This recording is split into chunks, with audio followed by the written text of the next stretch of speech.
자, 그러다가 1585년에 스페인 세력이 다시 안트워프를 탈환하니까 이번에는 개신교도들을 추방해버렸습니다.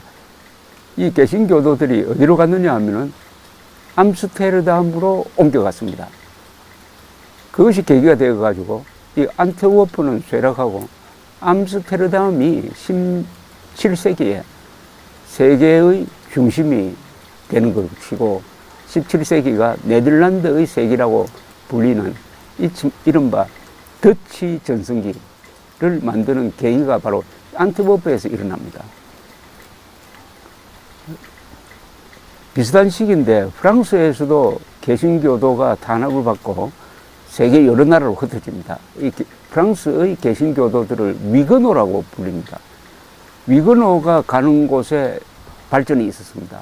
위그노가 암스테르담으로 가고 베를린으로 많이 가서 프러시아가 발전하는 또 원동력이 되었습니다. 이 개신교도와 유대인들은 상공업에 특출한 능력이 있다고 말씀드렸는데 지금 안트워프는 세계 다이아몬드 가공 부분에서 단연 1등입니다. 다이아몬드 가공이라고 하면 뭐 이스라엘이나 뉴욕 이야기를 하지만은 그 매출액에서는 압도적으로 안트워프입니다. 안트워프에 있는 다이아몬드 가공 지구를 어제 가보았더니 유대인들이 역시 많이 모였습니다. 여기 3만 명 정도의 가공업자들이 종사하고 다이아몬드 가공 회사가 참 많습니다. 근데 이게 어떻게 출발했느냐 하면은 포르투갈이 인도로 가서 인도 항로를 개척해서 인도에서 다이아몬드 원광을 수입해서 가져오고 그 뒤에는 또 다른 나라 사람들이 저 아프리카 등등에서 다이아몬드 원광을 안트워프로 가져와서 여기서 유대인들이 가공을 하기 시작한 게 계기가 되었는데 1년 매출액이 거래액이 수백억 달러에 달한다고 합니다. 그런데 네덜란드 독립전쟁 이 80년을 하다가 이 지금 벨기에 지역에 사는 사람들은 네덜란드와 결별을 합니다. 네덜란드는 끝까지 스페인과 싸워서 결국은 1648년 내 승리를 쟁취하면서 바로 네덜란드 공화국을 만들고 그 네덜란드 공화국이 세계로 뻗어가는 일종의 글로벌 파워가 되는데 이 벨기에 지역 사람들은 중간에 탈퇴를 합니다. 일종의 중도 퇴장합니다. 스페인 합스부르크 이 합스부르크가 스페인을 지배하다가 나중에는 오스트리아만 남게 되니까 결국 이 지역은 스페인 지역에서 오스트리아 지역으로 오스트리아 지배로 바뀝니다만 일단은 합스부르크가 계속 통치를 하게 되는데 그 사람들과 적당히 타협을 해가지고 지금 벨기에 지역은 스페인, 오스트리아, 합스부르크 지배 체제에 남게 됩니다. 이렇게 해서 벨기에와 네덜란드 지역의 운명이 달라지는 거죠.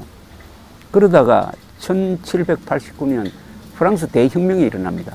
프랑스의 국민군이 1792년에 벨기에 지역으로 쳐들어와서 병합해버립니다.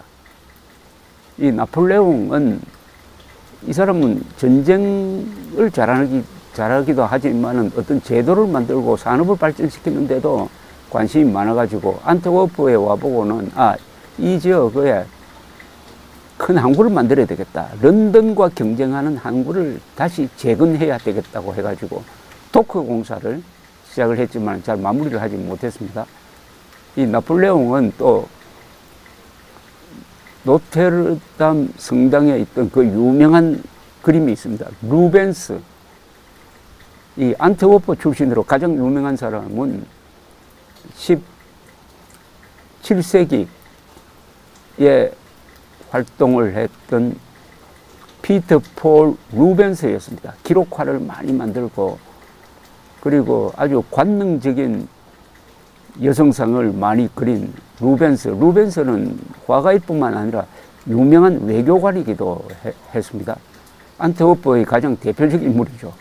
이 안트워프가 그린 예수가 십자가에 못 박히는 그 유명한 그림을 나폴레옹은 노트르담 성당에서 떼내가지고 루브르 박물관으로, 루브르 미술관으로 가져가서 전시를 했다고 합니다.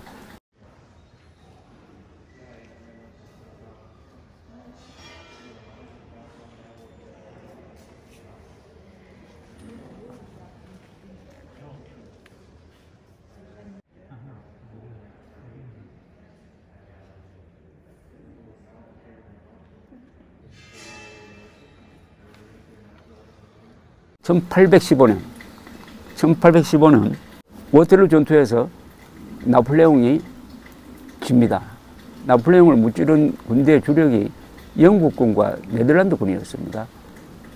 그래서 프랑스에 병합되었던 이 벨기에를 해방을 하는데, 이 벨기에를 독립시키지 않고 벨기에를 네덜란드에 병합시켜 버렸습니다. 그래서 네덜란드와 벨기에가 네덜란드에 말하자면 일부가 되어버렸죠. 그 상태가 1815년부터 1830년까지 계속됩니다. 자, 1830년에 프랑스에서 소요가 일어나고 그것이 유럽 전역에 펼쳐지는데, 이 기운에 따라서 벨기에에서도 독립운동이 일어납니다.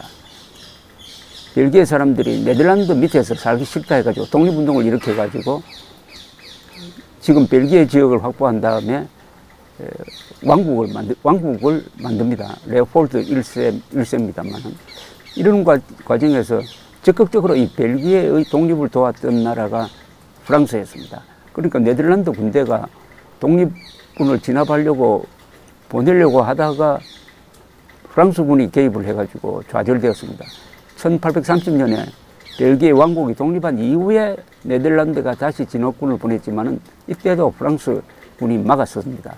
이때 안트워프에서는 네덜란드가 완전히 철수하지 않고 거기 요새가 있었는데, 요새에 네덜란드 군대를 주둔시켜서 계속 그 도시를 안트워프를 공격하기도 하면서 유지를 하고 있다가 1832년 이때도 프랑스군이 나타났습니다. 벨기에는 뭐 독립한 지 얼마 안 되니까 큰 군대를 가질 수가 없으니까 프랑스가 도와줬습니다.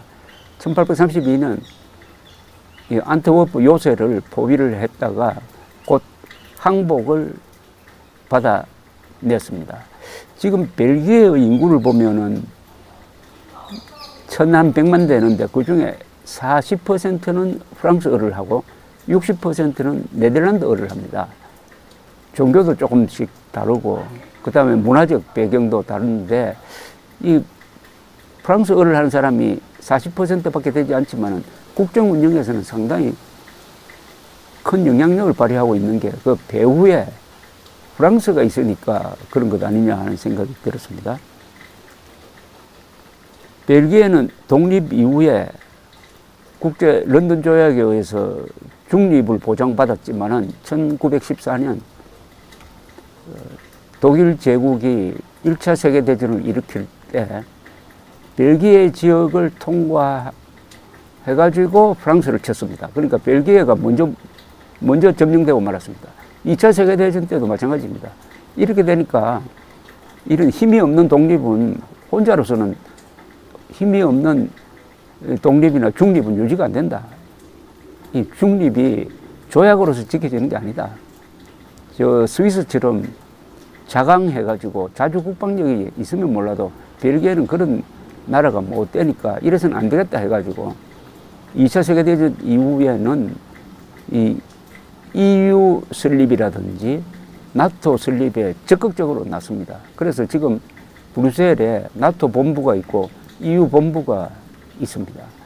이 안트워프 이야기를 말씀드리다가 보니까 역시 상공업이 발달하는 나라의 특징이 있습니다. 그것은 특히 자유를 보장하는 나라입니다. 그리고 법치가 있는 나라입니다. 그리고 기술자들이 많아야 합니다. 이 벨기에 그리고 네덜란드를 포함한 이 프랑드스라고도 하는 이 지역은 지난 1000년 동안에 이 여러 가지 이 기술자, 상공업자, 그리고 장인들을 존중하는 그런 분위기였습니다. 브뤼셀의 중심에 그랑플라스라고 있는데 거기 가보면은 큰 건물이 3개입니다. 하나는 시청 건물, 하나는 왕이 살았다는 건물, 하나는 길트하우스라고 직공조합. 안트워프도 시내 중심에 가면은 건물이 3개가 있습니다.